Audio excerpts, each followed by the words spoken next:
I'm Charles Painter, and today we're going to be talking about the marketing campaigns of the Coca-Cola Company. Coca-Cola was first invented within an Atlanta-based pharmacy by Dr. John Pemberton in May 1886. Initially sold at local soda fountain counters, growing demand and the idea of making the beverage portable led to bottling the sparkling drink. In its first year, Pemberton sold just 9 glasses of Coca-Cola a day for 5 cents a glass. Since then, the company has expanded ever so slightly, currently selling its products at an estimated rate of more than 1.9 billion servings a day. That's the equivalent, every day, to almost 1 in 4 people buying something from Coca-Cola. The Coca-Cola Company is one of the most recognised companies in the world, and it's certainly the world's biggest drink company. They control more than half the global market in carbonated soft drinks, as well as a substantial chunk of the somewhat larger non-carbonated segment. It owns 4 of the world's 5 biggest selling soft drinks, with Coca-Cola being the world's best known and most valuable non-technology brand. Within its portfolio, the company holds more than 500 brands including Fanta, Sprite and Relentless. Within these, they produce over 3,500 varied products, spanning from sodas to bottled water to iced teas and coffees. Despite an estimated 94% of the world's population recognising the red and white Coca-Cola logo, nearly 10% of their revenue, $41 billion, was spent on advertising and marketing campaigns last year. This astronomical $4 billion was spent on a diverse range of campaign tactics across multiple geographic regions. As with many things in the world, ironically, the companies that are the most well recognised possessed the highest budget for their advertising and public image. Luckily, this hefty budget allows Coke to experiment and get creative with their marketing, providing the opportunity to remind us why they're as successful as they are. Now, what is the Coca-Cola brand built upon? Well, it's this secret: training our brains to associate the brand with a good feeling, be that happiness, relaxation, friends, love, anything, rather than the soda itself that makes them good at what they do. Now, we're going to go through a few examples here. First of all, let's have a look at the 2015 Christmas advert. For many, the arrival of the iconic "Holidays Are Coming" Coca-Cola truck, it's a highlight of the period, building excitement for Christmas. The ad might be 21 years old, but interest in it shows little sign of diminishing as it brings out everyone's nostalgic side. The focus of last year's A Coke for Christmas ad follows a young boy who aims to spread the joy through giving Coca-Cola to those who are making Christmas a reality, including a dad, a shop assistant, and Santa Claus himself. Now, the important aspects of the advert is that it targets the whole family. The ability to provide the experience for the entire family is essential. The commercial itself closely follows Coke's primary principles in their advertising. Rather than attempting to sell a drink, Coke focuses on selling an abstract positive concept, such as happiness, family, and sharing. As we can see, Coke have become experts at selling these non-concrete conceptions. This year's video, like many before it, remains true to their core values that they use in their marketing campaigns year-round. Along with this, Coke modified their traditional formula for advertising, adopting a more multi-channel approach. Traditionally, video, print and physical advertising were the focal point of Coke's festive commercials. However, this year saw the addition of Coke TV and social media via hashtags and a Coke emoji. This was an attempt to broaden their influential radius. Now, the next example we're going to look at is called Share a Can. Now, Coke's Share Happiness campaign has been one of the key pillars of their advertising machine. This involved multiple previous strategies such as the Coke Hug Me machine and the hugely successful debranding tactic, which we'll talk about in a few minutes. However, the Coca-Cola Sharing Can may have successfully created the most literal rendition of sharing a Coke. The regular-looking can of Coke can be twisted to become 2 mini cans, allowing probably one of the easiest methods for sharing a Coke on the move. As part of the pilot project, Coke distributed its sharing can to thirsty Singaporeans and documented their surprised reactions. The documentary of this surprised happiness involved a team accompanying the distributors, following them to areas where they knew there would be heavy traffic, and filmed people's authentic reactions. This documentation provided Coke with video evidence of the purest possible form of happiness, showing how people would react and the kind of power it has. Now finally we got on to debranding. As mentioned earlier, arguably the most successful share happiness campaign would be the debranding tactic. Marketing director Lucy Austin and her team within Coca-Cola's South Pacific branch were delivered a 151-word creative brief that gave them free rein to deliver a truly disruptive idea that would make headlines and capture the country's attention. The resulting campaign, known internally as Project Connect, based on its ambition to both strengthen the brand's bond with Australia's young adults and inspire shared moments of happiness with the real and virtual worlds, it became known as Share a Coke.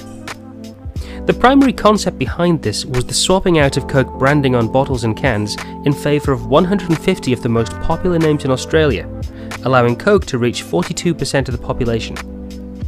This campaign was released and almost immediately saw a positive reaction, with unaffiliated celebrities buying bottles and social media conversation and media coverage blowing up as a result. Within that summer, Coke sold more than 250 million named bottles and cans in a nation of just under 23 million people.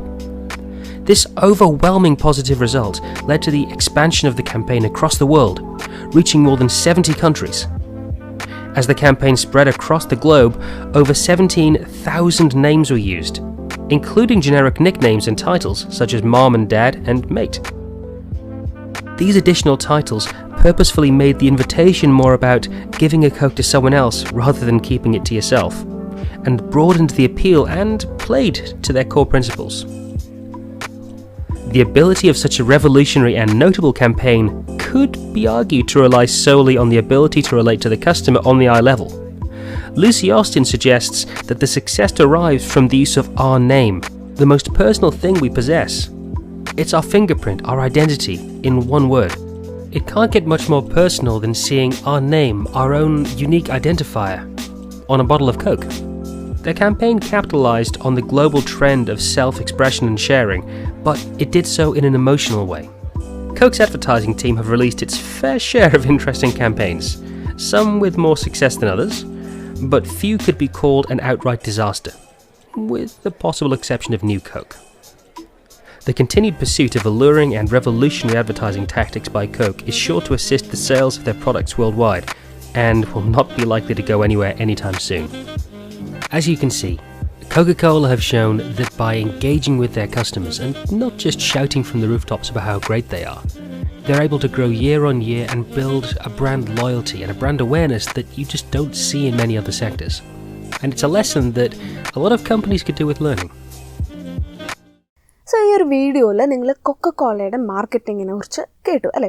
അപ്പോൾ നമ്മൾ അത് തന്നെയാണ് നമ്മൾ ഇനി discuss ചെയ്യാൻ പോകുന്നത്. നമ്മൾ ഈ ഒരു സബ്ജക്റ്റിൽ നമ്മൾ മാർക്കറ്റിങ്ങിനെ കുറിച്ചാണ് പറയാൻ പോകുന്നത്. അപ്പോൾ ഈ കോളയുടെ കാര്യം പറയുമ്പോൾ തന്നെ ഈ റീസെൻ്റ്ലി സംഭവിച്ചിട്ടുള്ള എല്ലാവരും ഒരുപാട് സോഷ്യൽ മീഡിയാസിലൊക്കെ പോസ്റ്റായിട്ടും സ്റ്റോറീസായിട്ടും ഒക്കെ കണ്ടിട്ടുള്ളൊരു കാര്യമാണ് നമ്മുടെ ക്രിസ്ത്യാനോ റൊണാൾഡോ ആക്ച്വലി ഒരു പ്രസ് മീറ്റിന് വന്ന സമയത്തെങ്ങാണ്ട് ഈ പറയുന്ന കോള മുന്നിൽ വെച്ചപ്പോൾ അതെടുത്ത് ജസ്റ്റ് ഒന്ന് മാറ്റി വെച്ചു. ആ ഒരു ബോട്ടിൽ മാറ്റിയിട്ട് മിനറൽ വാട്ടറിൻ്റെ ബോട്ടിൽ എടുത്ത് വെച്ചു. സോ ആ ഒരൊറ്റ ഇൻസിഡൻറ്റ് ഈ ഒരു കൊക്കോകോളയ്ക്ക് എന്തോരം മാർക്കറ്റിൽ ഇടിവ് സംഭവിപ്പിച്ചു എന്നുള്ളത് വളരെയധികം ഡിസ്കഷൻസ് ഒക്കെ വന്നിട്ടുള്ളൊരു കാര്യമാണ് അല്ലേ. അപ്പോൾ അതാണ് മാർക്കറ്റിംഗ് എന്ന് പറയുമ്പോൾ ഓരോ പ്രോഡക്ട്സും അതിൻ്റെതായ രീതിയിൽ മാർക്കറ്റ് ചെയ്ത് നമ്മൾ എത്തിക്കുക എന്ന് പറയുന്നത് വളരെ ഡിഫിക്കൽട്ടായിട്ടുള്ള ടാസ്ക്കാണ്. മാത്രമല്ല ഇതുപോലെ ഫൈനലി ഇതുപോലെ എന്തെങ്കിലും ഒരു ചെറിയ കാര്യം മതി നമ്മൾ ഉണ്ടാക്കി വെച്ചിട്ടുള്ള ഒരു ബിൽഡ് ചെയ്ത് വെച്ചിട്ടുള്ള ഒരു ഇമേജ് നമുക്ക് കംപ്ലീറ്റ് ആയിട്ട് ഇല്ലാതാവാനും അല്ലേ. അപ്പം ഇതുപോലെയുള്ള മാർക്കറ്റിങ്ങിന് റിലേറ്റഡ് ആയിട്ട് എന്താണ് മാർക്കറ്റിംഗ്, എങ്ങനെയൊക്കെയാണ് എന്നുള്ള കാര്യങ്ങൾ നമുക്ക് ഈ ഒരു ലെസണിൽ ഡിസ്കസ് ചെയ്യാം. അപ്പോൾ ഈ ഒരു ലെസണിൽ നമ്മൾ കവർ ചെയ്യുന്നത് the meaning of marketing management philosophies, difference between selling and marketing, അതുപോലെ തന്നെ evolution of marketing management philosophies and marketing management process and overview, then marketing management in Indian context and importance of marketing as A subject of study. So ഇത്രയും topics ആണ് നമ്മൾ ഈ ഒരു ലെസണിൽ cover ചെയ്യുന്നത്. So എന്താണ് ഈ മാർക്കറ്റിംഗ് എന്നുള്ളതിനെ കൊണ്ട് ഉദ്ദേശിക്കുന്നത്? ഈ ഒരു മാർക്കറ്റിംഗ് എന്ന് പറയുന്ന വേർഡിനെ കൊണ്ട് നിങ്ങൾ എന്താ ഉദ്ദേശിക്കുന്നത്? അതായത് നമ്മളിപ്പോൾ ഒരു കുറച്ച് പ്രോഡക്ട്സ് നമ്മളെ കയ്യിലുണ്ടെങ്കിൽ അത് ഒരാളെ കൊണ്ട് വാങ്ങിപ്പിക്കുക അല്ലേ, നമ്മളത് സെല്ല് ചെയ്തെടുക്കുക എന്നുള്ളതല്ല ആക്ച്വലി മാർക്കറ്റിംഗ് എന്ന് പറയുന്നത്. അത് സെല്ലിങ്ങിനെയാണ്. നമ്മളൊരു സാധനം വിൽക്കുന്നതിനെ നമ്മൾ സെല്ലിംഗ് എന്നാണ് പറയുന്നത്. പക്ഷേ മാർക്കറ്റിംഗ് മാനേജ്മെൻറ്റ് എന്ന് പറയുമ്പോൾ കുറച്ചും കൂടി ബ്രോഡായിട്ടുള്ളൊരു കോൺസെപ്റ്റാണ്.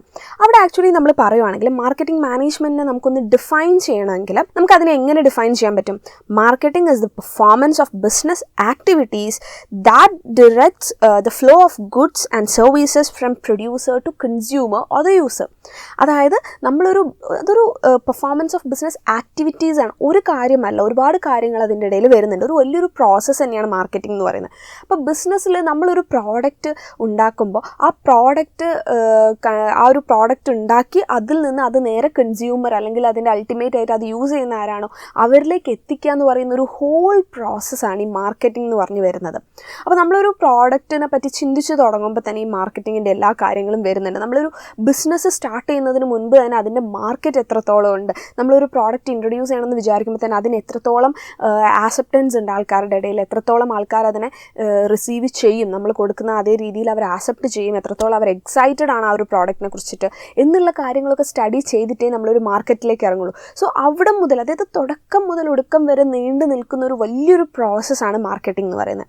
അപ്പം പക്ഷേ സെല്ലിംഗ് എന്ന് പറയുമ്പോൾ നമ്മളെന്താ അതൊരു ചെറിയ പാർട്ടിലേക്ക് കുറച്ചും കൂടി ഒരു നാരോ കോൺസെപ്റ്റായിട്ട് നമുക്ക് വേണമെങ്കിൽ പറയാൻ സാധിക്കും. അപ്പം അങ്ങനെ നമ്മൾ നോക്കുമ്പോൾ തന്നെ ഈ മാർക്കറ്റിങ്ങിന് ഡിഫറെൻറ്റ് കോൺസെപ്റ്റ്സ് പറയുന്നുണ്ട്. ഡിഫറെൻ്റ് ആയിട്ടുള്ള രീതിയിൽ നമുക്ക് മാർക്കറ്റിങ്ങിനെ നമുക്ക് കാണാനായിട്ട് സാധിക്കും. അതിൽ ഫസ്റ്റ് നമ്മൾ പറയുന്നതാണ് പ്രൊഡക്ഷൻ കോൺസെപ്റ്റ്. അപ്പോൾ പ്രൊഡക്ഷൻ കോൺസെപ്റ്റ് എന്ന് നമ്മൾ പറയുമ്പോൾ ഇവിടെ ആക്ച്വലി ഉദ്ദേശിക്കുന്നത് ആ ഒരു കോൺസെപ്റ്റ് പ്രകാരം ഈ മാർക്കറ്റിംഗ് എങ്ങനെയാണ് നടക്കുന്നത്, എന്തിലാണ് അത് ഫോക്കസ് ചെയ്യുന്നത് കൂടുതലായിട്ട് എന്നുള്ളതാണ് നമ്മളിവിടെ പറയാൻ ഉദ്ദേശിക്കുന്നത്. അപ്പോൾ ഈ പ്രൊഡക്ഷൻ കോൺസെപ്റ്റ് വേർഡ് പോലെ തന്നെ, ആ വേർഡിൽ പറയുന്നത് പോലെ തന്നെ അതൊരു പ്രൊഡക്ഷൻ ഓറിയൻറ്റഡ് ആയിട്ടുള്ളൊരു രീതിയിലാണ് അവിടെ പ്രവർത്തിക്കുക. അതായത് അവിടെ മെയിൻ ഫോക്കസ് പോകുന്നത് പ്രൊഡക്ഷനിലാണ്. അപ്പോൾ ഇവിടെ ഈ ഒരു കോൺസെപ്റ്റ് ഫോളോ ചെയ്യുന്ന ആൾക്കാർ വിശ്വസിക്കുന്നത് എന്താണെന്ന് വെച്ചാൽ ഏറ്റവും കൂടുതൽ നമുക്ക് വളരെ ഈസി ആയിട്ട് അവൈലബിൾ ആയിട്ടുള്ള പ്രോഡക്റ്റ്സ് ഒക്കെ ആയിരിക്കും ആൾക്കാർ എന്ത് ചെയ്യുക, കൂടുതലായിട്ട് അവർ വാങ്ങിക്കാനും അവർ ഒക്കെ അതിനായിട്ട് തയ്യാറാവുക. ആൾക്കാർക്ക് അതിനോടൊരു അട്രാക്റ്റഡ് ആയിട്ട് വരിക. അതായത് ആ ഒരു പ്രോഡക്റ്റിനെ റീച്ച് ചെയ്യാനായിരിക്കും പെട്ടെന്ന് ചാൻസ്. സോ അതുകൊണ്ട് തന്നെ കൂടുതൽ പ്രൊഡക്ഷൻ ചെയ്യുക, കൂടുതൽ സ്ഥലങ്ങളിൽ പ്രൊഡക്ഷൻ ചെയ്യുക അല്ലേ.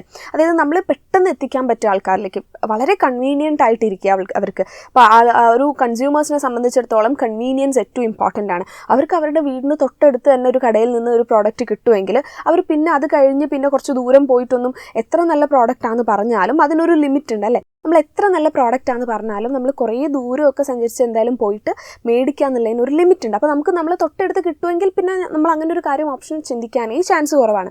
സോ ആ രീതിയിലാണ് ഈ ഒരു പ്രൊഡക്ഷൻ കോൺസെപ്റ്റ് ചിന്തിക്കുന്നത്. അതായത് ഏറ്റവും കൂടുതൽ അവർക്ക് കൺവീനിയൻ്റ് ആവുന്ന രീതിയിൽ ഏറ്റവും കൂടുതൽ എല്ലായിടത്തും അവൈലബിൾ ആയി വരുന്ന പ്രോഡക്ട്സ് ആൾക്കാർ പെട്ടെന്ന് പർച്ചേസ് ചെയ്യും, അല്ലെങ്കിൽ ആൾക്കാർ അത് പെട്ടെന്ന് കിട്ടാനായിട്ട് നോക്കും എന്നുള്ളതാണ് ഈ ഒരു പ്രൊഡക്ഷൻ കോൺസെപ്റ്റ് മീൻ ചെയ്യുന്നത്. ഇനി അടുത്തത് നമ്മൾ പറയുന്നത് പ്രോഡക്റ്റ് കോൺസെപ്റ്റാണ്. അപ്പോൾ പ്രോഡക്റ്റ് കോൺസെപ്റ്റ് എന്ന് നമ്മൾ പറയുമ്പോൾ അവിടെ നമ്മൾ ആ പ്രോഡക്റ്റിലാണ് കോൺസെൻട്രേറ്റ് ചെയ്യുന്നത്, പ്രോഡക്റ്റിലാണ് നമ്മൾ ഫോക്കസ് ചെയ്യുന്നത്. അവിടെ നമ്മൾ വേഗം ആൾക്കാരിലേക്ക് കൂടുതൽ അവൈലബിൾ ആക്കി കൊടുക്കുക എന്നുള്ളതിനേക്കാൾ അപ്പുറത്ത് ആ പ്രോഡക്റ്റിനെ എങ്ങനെ കൂടുതൽ ഇന്നോവേറ്റീവ് ആയിട്ടുള്ള ഐഡിയാസിലൂടെ കൊണ്ടുവരാൻ പറ്റും, കൂടുതൽ അടിപൊളിയായിട്ട് ആ ഒരു പ്രോഡക്റ്റിൽ ഇനി എന്തൊക്കെ നമുക്ക് പുതിയതായിട്ട് ചെയ്യാൻ പറ്റും, അത് മാത്രമാണ് ഈ രീതിയിൽ ഈ ഒരു പ്രോഡക്റ്റ് കോൺസെപ്റ്റ് ഫോളോ ചെയ്യുന്ന ആൾക്കാർ ചിന്തിക്കുന്നത്.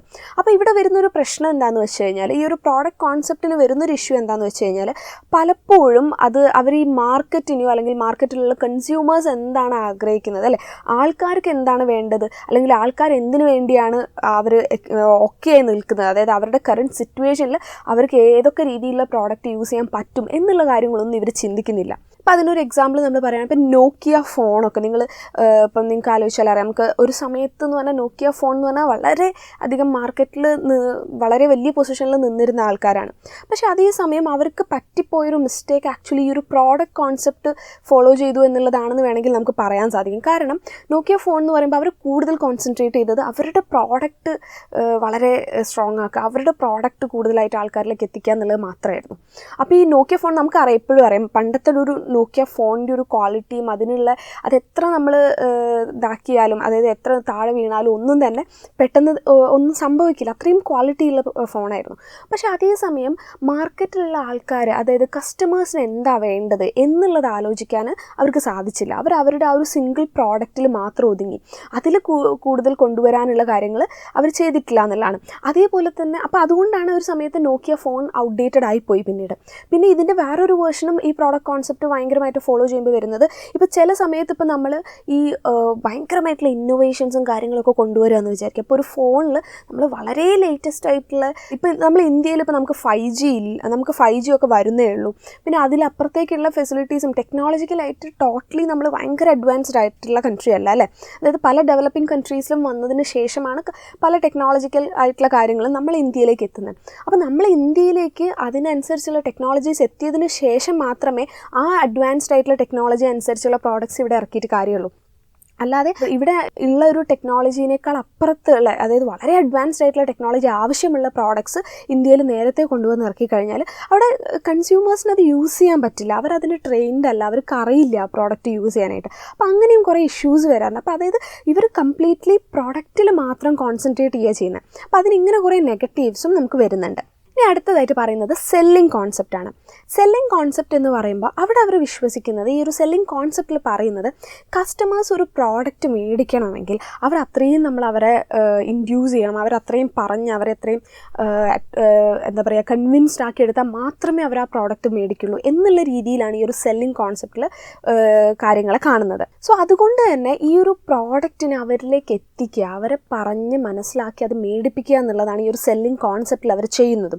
അപ്പോൾ സെല്ലിങ്ങിന് വേണ്ടിയിട്ടുള്ള രീതിയിലുള്ള പ്രൊമോഷൻസ് അവർ ചെയ്യുന്നു, ഡോർ ടു ഡോർ ഡെലിവറി പോലുള്ള കാര്യങ്ങൾ ചെയ്യുന്നു, ഡയറക്റ്റായിട്ട് ഫേസ് ടു ഫേസ് കസ്റ്റമേഴ്സിനെ പോയി കണ്ട് സംസാരിച്ച് കൺവിൻസ് ചെയ്യിച്ചിട്ട് അവരെ കൊണ്ട് പ്രോഡക്റ്റ് പർച്ചേസ് ചെയ്യിപ്പിക്കുന്നു. സോ അങ്ങനെയുള്ള കാര്യങ്ങളായിരിക്കും സെല്ലിംഗ് കോൺസെപ്റ്റിൽ കൂടുതലായിട്ട് കോൺസെൻട്രേറ്റ് ചെയ്യുക. അപ്പോൾ ഇവിടെ നമുക്കിപ്പോൾ പറയുകയാണെങ്കിൽ ഇപ്പോൾ ഇൻഷുറൻസ് എടുക്കുക, നമ്മൾ ഇൻഷുറൻസ് എടുക്കുക, അതുപോലെയുള്ള സ്കീമുകളൊക്കെ ആക്ച്വലി നമ്മൾ ഒരിക്കലും ഈ കസ്റ്റമേഴ്സ് എപ്പോഴും അങ്ങോട്ട് പോയിട്ടൊക്കെ എനിക്ക് ഇൻഷുറൻസ് വേണം എന്ന് പറഞ്ഞ് നമ്മളൊരു ഡ്രസ്സ് മേടിക്കാൻ പോകുന്നത് പോലെ നമ്മളൊരു ഇൻഷുറൻസ് മേടിക്കാൻ പോയില്ല. അപ്പോൾ ഇൻഷുറൻസും ഡ്രസ്സും ഒക്കെ പ്രോഡക്റ്റ്സ് ആണ്. പക്ഷേ ഇൻഷുറൻസിൻ്റെ കാര്യത്തിൽ അങ്ങനെ ഒരു ചേഞ്ച് ഉണ്ട്.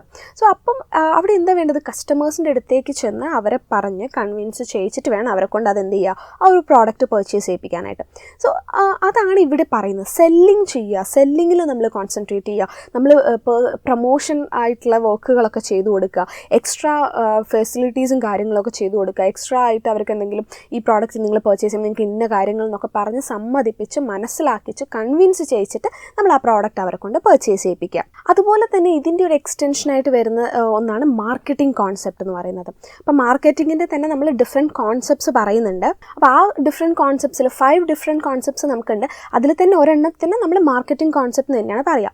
അപ്പോൾ ഈ മാർക്കറ്റിംഗ് കോൺസെപ്റ്റിലേക്ക് വരുമ്പോൾ പറയണത് എന്താണെന്ന് വെച്ചാൽ, നമ്മളിവിടെ സെല്ലിംഗ് എന്ന് പറയുമ്പം കൂടുതലായിട്ടും സെല്ലറിൻ്റെ ആവശ്യമാണ് അല്ലേ. അതായത് ഈ പറയുന്ന കസ്റ്റമേഴ്സിന് എന്ത് എന്നുള്ളതിലപ്പുറത്തേക്ക് സെല്ലറിന് എന്ത് വേണം, സെല്ലറിന് അവിടെ അവരെ കൊണ്ട് ആ ഒരു പ്രോഡക്റ്റ് പർച്ചേസ് ചെയ്യിപ്പിക്കണം. അപ്പോൾ അതിനെന്തൊക്കെ വേണം, ആ രീതിയിലാണ് നമ്മൾ തിങ്ക് ചെയ്യുന്നത്.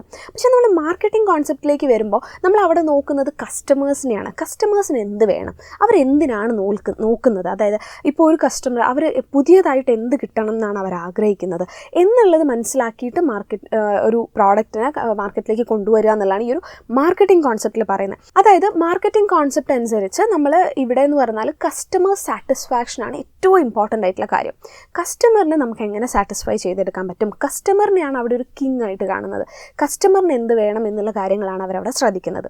സോ അതാണ് മാർക്കറ്റിംഗ് കോൺസെപ്റ്റ് എന്ന് പറയുന്നത്. അപ്പോൾ നമ്മൾ മാർക്കറ്റിംഗ് കോൺസെപ്റ്റിൽ നമ്മൾ മെയിനായിട്ട് കസ്റ്റമേഴ്സിൻ്റെ നീഡ്സ് നോക്കുന്നു എന്ന് പറഞ്ഞാൽ, അതിന് പുറമെ ഒരു കാര്യം കൂടി പറയുന്നതെന്ന് വെച്ച് കഴിഞ്ഞാൽ, ഇവർ ഈ ഒരു മാർക്കറ്റിംഗ് കോൺസെപ്റ്റിലേക്ക് നമ്മൾ നോക്കുമ്പോൾ അവിടെ മെയിനായിട്ടും ഈ പറയുന്ന കമ്പനീസ് അല്ലെങ്കിൽ അവർ ഫോക്കസ് ചെയ്യുന്നത് അവരുടെ റിട്ടേൺ ഓൺ ഇൻവെസ്റ്റ്മെൻറ്റ്, അവരുടെ ഇൻവെസ്റ്റ്മെൻറ്റിലുള്ള റിട്ടേൺ കിട്ടുക എന്നുള്ളതാണ് അവർ മെയിനായിട്ട് ഫോക്കസ് ചെയ്യുന്നത്. സോ അതുകൊണ്ട് തന്നെ ഡിഫറെൻ്റ് ആയിട്ടുള്ള മാർക്കറ്റുകളിൽ, ഒരുപാട് മാർക്കറ്റുകളിൽ പ്രോഡക്റ്റ് എത്തിക്കുക എന്നുള്ളതിനേക്കാൾ അപ്പുറത്ത് ഒരു ടാർഗറ്റഡ് മാർക്കറ്റൊക്കെ വെച്ചിട്ട് ഒരു ഡിഫറൻഷ്യേറ്റഡ് ആയിട്ടുള്ള മാർക്കറ്റ്സിലേക്ക് പോകുന്നതിന് പകരം ഒരു ടാർഗറ്റഡ് കസ്റ്റമേഴ്സിനെ അല്ലെങ്കിൽ ടാർഗറ്റഡ് മാർക്കറ്റ് ഡിസൈഡ് ചെയ്തിട്ട് ആ ഒരു കൺസ്യൂമേഴ്സിനെ മാക്സിമം സാധനങ്ങൾ എത്തിക്കുക, അവർക്ക് വേണ്ട അവരുടെ ആവശ്യങ്ങൾ നോക്കിയിട്ട് സാധനങ്ങൾ എത്തിച്ചു കൊടുക്കുക എന്നുള്ളതാണ്. അപ്പോൾ ഇതിൻ്റെയും ഒരു എക്സ്റ്റൻഷൻ, ഇതിൻ്റെ ഒരു കണ്ടിന്യൂഷൻ തന്നെയാണ് സൊസൈറ്റൽ കോൺസെപ്റ്റ് എന്ന് പറയുന്നത്. അതായത് മാർക്കറ്റിംഗ് കോൺസെപ്റ്റിൻ്റെ ഒരുപാട് പോസിറ്റീവ് ആയിട്ടുള്ള കാര്യങ്ങൾ കൂടി ഇൻക്ലൂഡ് ചെയ്തുകൊണ്ട് വരുന്നതാണ് സൊസൈറ്റൽ കോൺസെപ്റ്റ്. അപ്പോൾ സൊസൈറ്റൽ കോൺസെപ്റ്റിലും ഈ പറയുന്ന കാര്യം തന്നെയാണ്. അതായത് ഇവിടെയും എന്ന് വെച്ചാൽ നമ്മുടെ കസ്റ്റമേഴ്സ്, നമ്മുടെ സൊസൈറ്റി എന്താണ് ഡിസൈഡ് ചെയ്യുന്നത് അതാണ് അവിടെ ഇമ്പോർട്ടൻറ്റ്. അവർക്ക് എന്താണ് വേണ്ടത് അതിനാണ് അവിടെ ഏറ്റവും കൂടുതൽ ഇമ്പോർട്ടൻസ് കൊടുക്കുന്നത്. അപ്പം കസ്റ്റമേഴ്സിന് വേണ്ടത്, അതായത് കസ്റ്റമേഴ്സിന് യൂസ്ഫുൾ ആവുന്ന രീതിയിൽ പുതിയ ഏറ്റവും ലേറ്റസ്റ്റ് ആയിട്ടും ഇന്നോവേറ്റീവ് ആയിട്ടുള്ള ഐഡിയാസ് മാർക്കറ്റിലേക്ക് കൊണ്ടുവരാം. മറ്റ് കോമ്പറ്റീറ്റേഴ്സിനെ വെച്ച് നോക്കുമ്പോൾ അവരെക്കാൾ മുൻപ് നമ്മളത് ചെയ്യാന്നുള്ളതാണ്.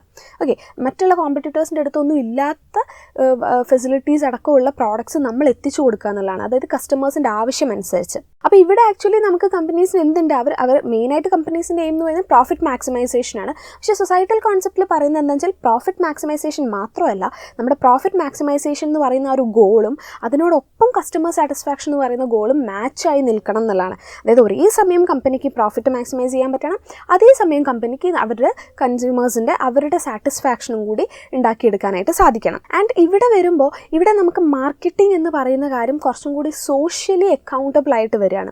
അതായത് സൊസൈറ്റീനെയും കൂടി കൺസിഡർ ചെയ്തുകൊണ്ട് ചെയ്യണം എന്നുള്ള രീതിയിൽ വരികയാണ്. അതായത് ഇപ്പോൾ നമ്മളൊരു പ്രോഡക്റ്റ് ഇൻട്രൊഡ്യൂസ് ചെയ്യുമ്പോൾ അത് നമ്മുടെ റിസോഴ്സസിന് എന്തെങ്കിലും പ്രശ്നങ്ങൾ വരുത്തുന്നതോ നമ്മുടെ ഈ ഒരു ഹോൾ സൊസൈറ്റിക്ക് നെഗറ്റീവ്ലി ഇമ്പാക്റ്റ് ചെയ്യുന്നതോ എൻവയോൺമെൻറ്റലായിട്ടോ ഏത് രീതിയിലായാലും നെഗറ്റീവ്ലി ഇമ്പാക്റ്റ് ചെയ്യുന്ന കാര്യങ്ങൾ ചെയ്യരുത് എന്നുള്ളതാണ്. അപ്പം ഈ ഒരു ഏരിയയിൽ നമ്മൾ ആക്ച്വലി ഈ പറയുന്ന മാർക്കറ്റിംഗ് എന്ന് പറയുന്ന ഒരു കോൺസെപ്റ്റിനെ കുറച്ചും കൂടി സോഷ്യലി അക്കൗണ്ടബിൾ ആക്കി മാറ്റാനും കൂടി ശ്രമിക്കുന്നുണ്ട്. സോ ഇത്രയുമാണ് നമ്മൾ ഡിഫറെൻറ്റ് കോൺസെപ്റ്റ്സ് പറഞ്ഞിട്ടുള്ളത് അല്ലേ. അതായത് നമ്മൾ ഡിഫറെൻറ്റ് കോൺസെപ്റ്റ്സ് ഓഫ് മാർക്കറ്റിംഗ് ആണ് പറഞ്ഞിട്ടുള്ളത്. 5 കോൺസെപ്റ്റ്സ് നമ്മൾ പറഞ്ഞു. Production concept, product concept, selling concept, marketing concept, societal concept. So അങ്ങനെ 5 കോൺസെപ്റ്റ്സ് ഓഫ് മാർക്കറ്റിംഗ് നമ്മളിവിടെ മെൻഷൻ ചെയ്തിട്ടുണ്ട്. ഇനി അടുത്തതായിട്ട് നമ്മൾ നോക്കുന്നത് മാർക്കറ്റിങ്ങും സെല്ലിങ്ങും തമ്മിലുള്ള ഡിഫറൻസസ് എന്താണെന്നാണ്. അപ്പോൾ നമ്മൾ ഓൾറെഡി പറഞ്ഞായിരുന്നു, സെല്ലിംഗ് എന്ന് പറയുമ്പോൾ കുറച്ചും കൂടി നാരോ ആണ്. അതായത് ഒരു പ്രോഡക്റ്റിലാണ് നമ്മളവിടെ കോൺസെൻട്രേറ്റ് ചെയ്യുന്നത്.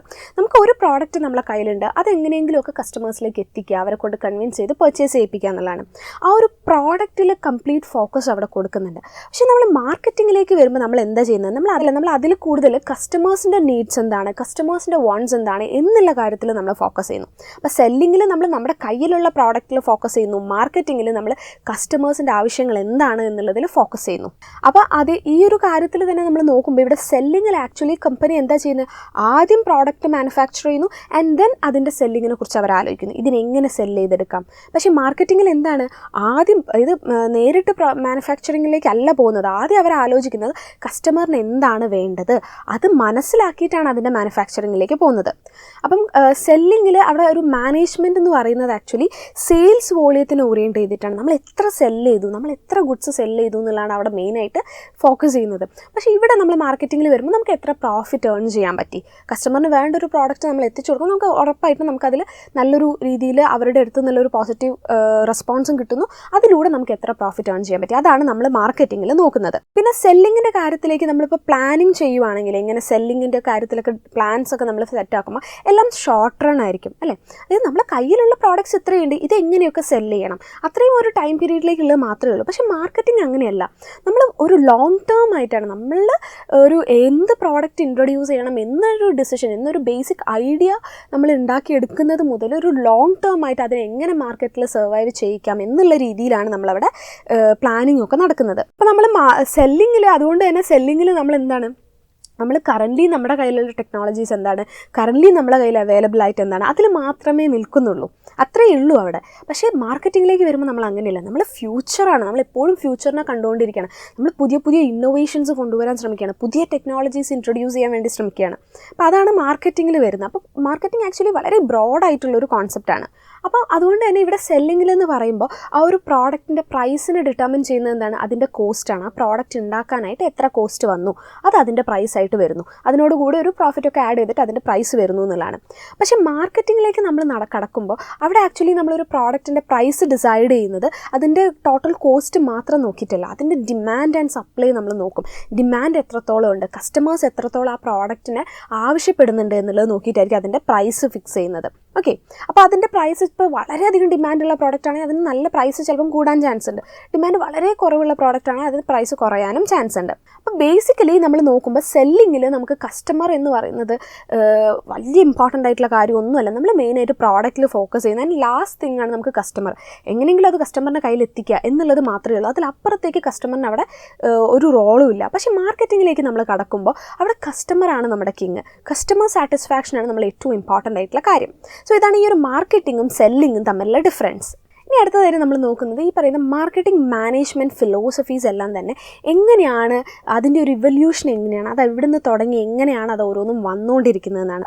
അപ്പോൾ നമുക്കറിയാം ഈ ഒരു മാർക്കറ്റിംഗ് കോൺസെപ്റ്റ്സ് എല്ലാം തന്നെ ഇതെല്ലാം തന്നെ നമ്മളൊരു ബാർട്ടർ സിസ്റ്റത്തിലൂടെയൊക്കെ നമ്മൾ എന്ത് ചെയ്യാൻ തുടങ്ങി, നമ്മൾ ഗുഡ്സ് അങ്ങോട്ടും ഇങ്ങോട്ടും എക്സ്ചേഞ്ച് ചെയ്യാൻ തുടങ്ങി. സോ ആ സമയം മുതൽ ഇതൊക്കെ അവിടെ ഉണ്ട്, ഇതിനൊക്കെ നമ്മൾ മനസ്സിലാക്കി വരുന്നതാണ് ഓരോ സമയത്തിനനുസരിച്ച്. അപ്പോൾ അങ്ങനെ ആ ഒരു ബാർട്ടർ സിസ്റ്റം ഒക്കെ നമ്മൾ ഫോളോ ചെയ്തുകൊണ്ടിരുന്ന സമയത്ത് പിന്നീട് ലേറ്റർ ഓൺ നമുക്ക് എന്തായി, നമ്മുടെ പ്രൊഡക്ഷനൊക്കെ ഒരുപാട് നടക്കാൻ തുടങ്ങി അല്ലേ, നമ്മൾ ഒരുപാട് പ്രൊഡ്യൂസ് ചെയ്യുന്നുണ്ട്. അപ്പോൾ നമുക്ക് ഈ ഒരു സിമ്പിൾ ബാർട്ടർ സിസ്റ്റത്തിലൂടെ മാത്രം എക്സ്ചേഞ്ച് ചെയ്യുന്നതിലും കൂടുതൽ നമ്മൾ പ്രൊഡ്യൂസ് ചെയ്യാൻ തുടങ്ങി. അപ്പോൾ അങ്ങനെ ഒരു സിറ്റുവേഷനൊക്കെ വന്നപ്പോഴാണ് ഈ പറയുന്ന മാനുഫാക്ചറർ, അതായത് ആരാണോ പ്രോഡക്റ്റ് പ്രൊഡ്യൂസ് ചെയ്യുന്നത് അവരും അതിൻ്റെ ഫൈനൽ കൺസ്യൂമറിൻ്റെ ഇടയിൽ ഒരു ഇൻ്റർമീഡിയറീസും കൂടി കയറി വരാൻ തുടങ്ങിയത്.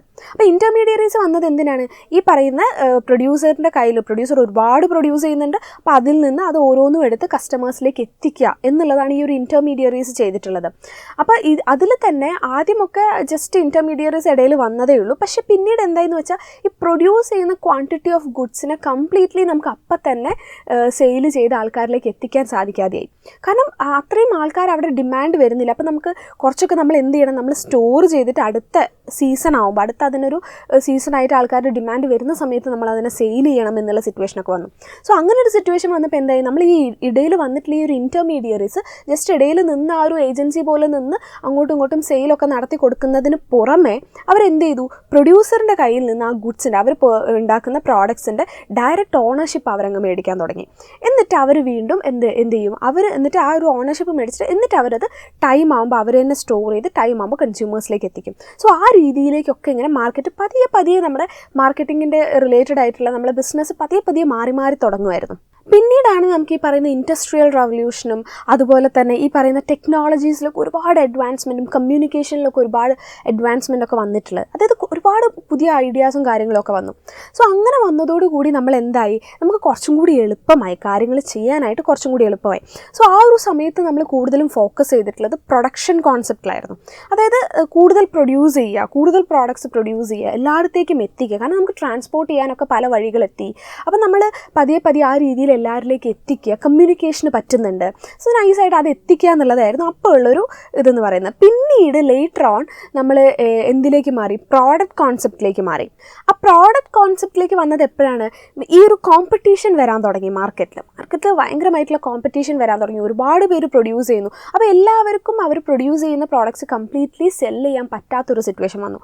അപ്പോഴാണ് നമ്മൾ ഈ ഒരു പ്രോഡക്റ്റ് കോൺസെപ്റ്റിലേക്ക് നമ്മുടെ ഒരു ഹിസ്റ്ററിയിൽ നമ്മളിങ്ങനെ മാറി വരുന്നത്. അപ്പോൾ നമ്മൾ എന്ത് ചെയ്തു, നമ്മൾ കൂടുതൽ ഇന്നോവേറ്റീവ് ആയിട്ടുള്ള പ്രോഡക്ട്സ് കൊണ്ടുവരാൻ നോക്കി. അപ്പോൾ നമ്മളെ പ്രോഡക്റ്റ് എങ്ങനെയെങ്കിലും ഒന്ന് വെറൈറ്റി ആക്കിയാലേ ആൾക്കാർ മേടിക്കുള്ളൂ എന്ന് മനസ്സിലായി. സോ അതിന് വേണ്ടിയിട്ടുള്ള കാര്യങ്ങൾ എല്ലാവരും ചെയ്യാനായിട്ട് തുടങ്ങി. മാത്രമല്ല ഈ പ്രോഡക്റ്റ് കോൺസെപ്റ്റിനോടൊപ്പം തന്നെ അതിനോട് ചേർന്ന് എന്തും വന്നു, സെല്ലിംഗ് കോൺസെപ്റ്റും വന്നു. അതായത് ഒരു കസ്റ്റമറിനെ കൊണ്ട് എങ്ങനെയെങ്കിലും മേടിപ്പിച്ചെടുക്കുക എന്നുള്ള രീതിയിൽ ആ ഒരു സെല്ലിംഗ് കോൺസെപ്റ്റും അതിനോടൊപ്പം തന്നെ വന്നു. പിന്നെ വീണ്ടും നമ്മൾ മുന്നോട്ട് പോകുന്നതിനനുസരിച്ച് കോമ്പറ്റീഷനൊക്കെ കൂടുക ചെയ്യുന്നത്, കോമ്പറ്റീഷൻ കുറയുന്നില്ല, എല്ലാവരും പുതിയതായിട്ട് ഓരോന്നായിട്ട് വന്നുകൊണ്ടിരിക്കുക. അപ്പോൾ ഇങ്ങനെ കോമ്പറ്റീഷൻ കൂടി വന്നപ്പം പിന്നെ ഈ പറയുന്ന മാനുഫാക്ചറേഴ്സിനൊക്കെ തന്നെ മനസ്സിലായി നമ്മൾ എന്തെങ്കിലുമൊക്കെ പ്രൊഡ്യൂസ് ചെയ്യുന്നതിന് പകരം അവർക്ക് എന്താണോ വേണ്ടത്, നമ്മൾ ആരെ കൊണ്ടാണോ പർച്ചേസ് ചെയ്യാൻ ഉദ്ദേശിപ്പിക്കുന്നത് അവർക്ക് എന്താണ് വേണ്ടത്, നമ്മുടെ കൺസ്യൂമേഴ്സിന് എന്താണ് വേണ്ടത്, അവരുടെ നീഡ്സ് എന്താണ്, അവരുടെ വോൺസ് എന്താണെന്ന് മനസ്സിലാക്കിയിട്ട് അത് പ്രൊഡ്യൂസ് ചെയ്ത് കഴിഞ്ഞാൽ നമുക്ക് കുറച്ചും കൂടി ഒരു മാർക്കറ്റിൽ ഒരു സർവൈവലിൽ നമുക്ക് പിടിച്ചു നിൽക്കാൻ, നമുക്ക് സ്ട്രോങ് ആയിട്ട് കോമ്പീറ്റ് ചെയ്യാനായിട്ട് സാധിക്കുന്നു മനസ്സിലായി.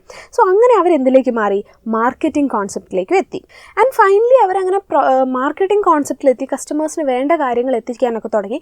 പിന്നീടാണ് പിന്നെ അതും കഴിഞ്ഞിട്ടാണ് പിന്നെ എന്തിലേക്ക് വരുന്നത്, നമ്മളിപ്പോഴത്തെ ഈ ഒരു ലേറ്റസ്റ്റ് ആയിട്ടുള്ള ഏറ്റവും മോഡേൺ ആയിട്ടുള്ള ഈ ഒരു സൊസൈറ്റൽ കോൺസെപ്റ്റിലേക്ക്, നമ്മളിപ്പോൾ കറൻ്റ്ലി പോകുന്ന സൊസൈറ്റൽ കോൺസെപ്റ്റിലേക്ക് വന്നത്. അതായത് ഒരേ സമയം കസ്റ്റമേഴ്സിന് എന്ത് വേണമെന്ന് മനസ്സിലാക്കി അത് പ്രൊഡ്യൂസ് ചെയ്ത് എത്തിച്ചു കൊടുക്കുക, അതിനോടൊപ്പം തന്നെ സൊസൈറ്റിനോട് അക്കൗണ്ടബിൾ ആയിരിക്കുക. നമ്മുടെ സൊസൈറ്റിക്ക് വേണ്ട രീതിയിൽ, അതായത് നമ്മുടെ റിസോഴ്സസ് എല്ലാം തന്നെ വളരെ സ്കേഴ്സ് ആണ്.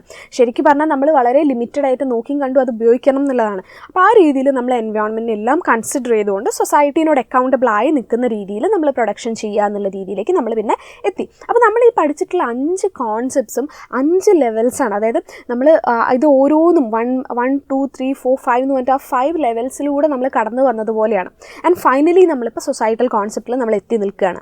സോ ഈ ഒരു രീതിയിൽ ഒരു വലിയൊരു ഇവല്യൂഷൻ സംഭവിച്ചുകൊണ്ടിരിക്കുകയാണ്. നമ്മുടെ മാർക്കറ്റിംഗ് ഒക്കെ അത്രയും നമ്മൾ മാറിയല്ലേ, നമ്മൾ തുടക്കത്തിൽ ഉണ്ടായിരുന്നതല്ല, അതിനുശേഷം ഒരുപാട് ചേഞ്ചസ് വന്ന് വലിയ ഇവല്യൂഷനൊക്കെ സംഭവിച്ചിരിക്കുകയാണ് നമ്മുടെ മാർക്കറ്റിങ്ങിന്. ഇനി അടുത്തതായിട്ട് നമ്മൾ നോക്കുന്നത് മാർക്കറ്റിംഗ് മാനേജ്മെൻറ്റിൻ്റെ ഒരു പ്രോസസ്സ് എങ്ങനെയാണെന്നുള്ളതാണ്. ഈ ഒരു ടോട്ടൽ പ്രോസസ്സ് എങ്ങനെയാണ് നടക്കുന്നതെന്ന്. അതിൽ മെയിനായിട്ട് 4 സ്റ്റേജസ് ആണ് മാർക്കറ്റിംഗ് മാനേജ്മെൻറ്റിൽ വരുന്നത്. ഫസ്റ്റ് ഓഫ് ഓൾ നമ്മൾ അനലൈസിങ് ദി മാർക്കറ്റിംഗ് എൻവയോൺമെൻറ്റ്. അതായത് നമ്മുടെ ഒരു മാർക്കറ്റിംഗ് എൻവയോൺമെൻറ്റ് എങ്ങനെയാണ്, നമ്മുടെ ചുറ്റുപാടുകൾ എങ്ങനെയാണ്, ആൾക്കാരുടെ രീതികൾ എങ്ങനെയാണ്, അവരുടെ കൾച്ചർ എന്താണ്, അവരെന്തൊക്കെ രീതിയിലുള്ള പ്രോഡക്ട്സ് അവർക്ക് വേണ്ടി വരും, അവർ ഏതൊക്കെ രീതിയിലുള്ള പ്രോഡക്ട്സിനെ അവരെ ആക്സെപ്റ്റ് ചെയ്യും അല്ലേ.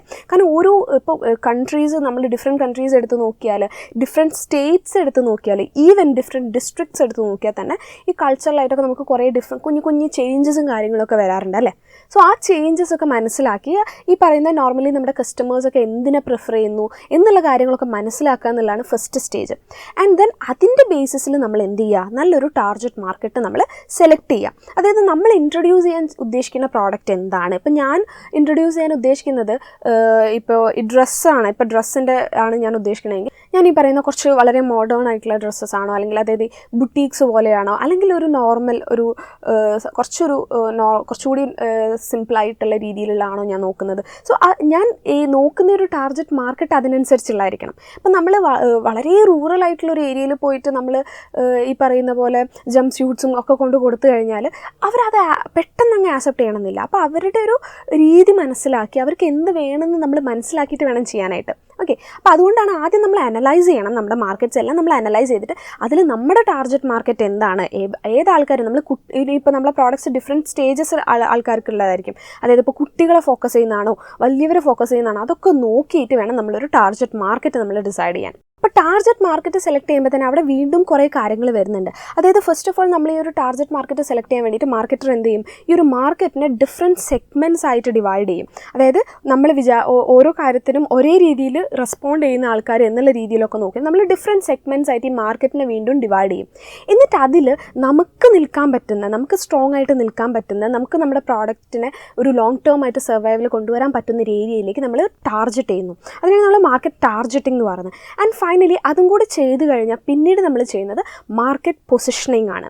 അതായത് മാർക്കറ്റ് പൊസിഷനിങ് എന്ന് പറയുമ്പോൾ ആ ഒരു മാർക്കറ്റിൽ, ആ ഒരു ഹോൾ മാർക്കറ്റിൽ കോമ്പറ്റീറ്റേഴ്സിനെ വെച്ച് നോക്കുമ്പോൾ നമ്മളെ പ്രോഡക്റ്റ് എവിടെ നിൽക്കുന്നു, നമ്മുടെ പ്രോഡക്റ്റിൻ്റെ ഒരു പൊസിഷൻ എത്രത്തോളം ഉണ്ട് എന്നുള്ള, അതായത് നമ്മുടെ പ്രോഡക്റ്റിന് അവിടെ ഒരു പൊസിഷൻ, ഒരു വളരെ ക്ലിയർ ആയിട്ടുള്ള ഒരു പൊസിഷൻ ഉണ്ടാക്കിയെടുക്കുക എന്നുള്ളതാണ് മെയിനായിട്ട്. അപ്പം മെയിനായിട്ട് 3 സ്റ്റേജസ് അതിൻ്റെ അണ്ടറിൽ വീണ്ടും വരുന്നുണ്ട്. അതായത് മാർക്കറ്റ് സെഗ്മെൻറ്റേഷൻ നമ്മൾ ചെയ്യുന്നുണ്ട്, മാർക്കറ്റ് ടാർഗറ്റിംഗ് ചെയ്യുന്നുണ്ട്, മാർക്കറ്റ് പൊസിഷനിങ് ചെയ്യുന്നുണ്ട്.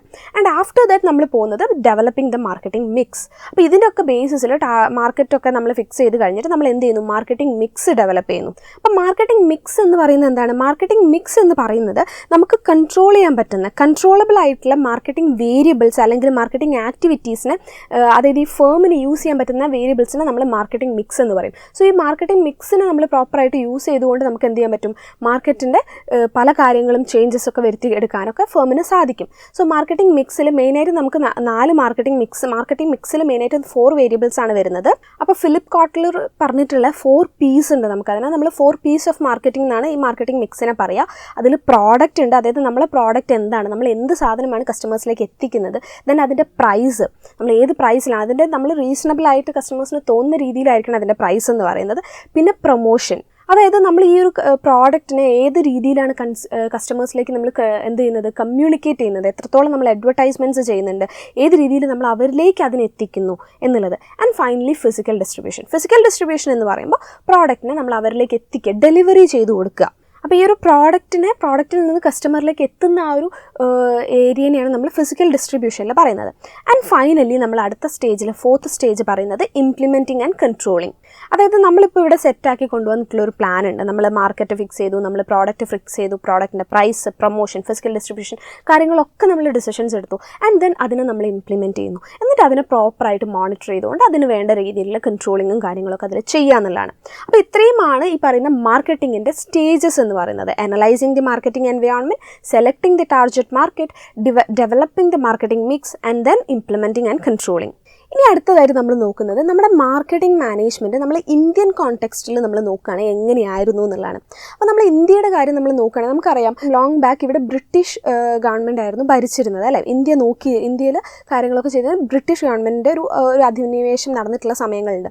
സോ ആ സമയത്തെന്ന് പറയുന്നത് നമ്മുടെ മാർക്കറ്റ് കുറച്ചും കൂടി എന്താ പറയുക കംപ്ലീറ്റ്ലി ബ്രിട്ടീഷ് അവരിൽ നിന്ന് വരുന്ന പ്രോഡക്റ്റ്സാണ് നമ്മളിവിടെ പർച്ചേസ് ചെയ്യുന്നത്.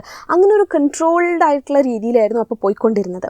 അപ്പോൾ ഇവിടെ കസ്റ്റമേഴ്സിനൊന്നും ഒരു ചോയ്സും ഉണ്ടായിരുന്നില്ല.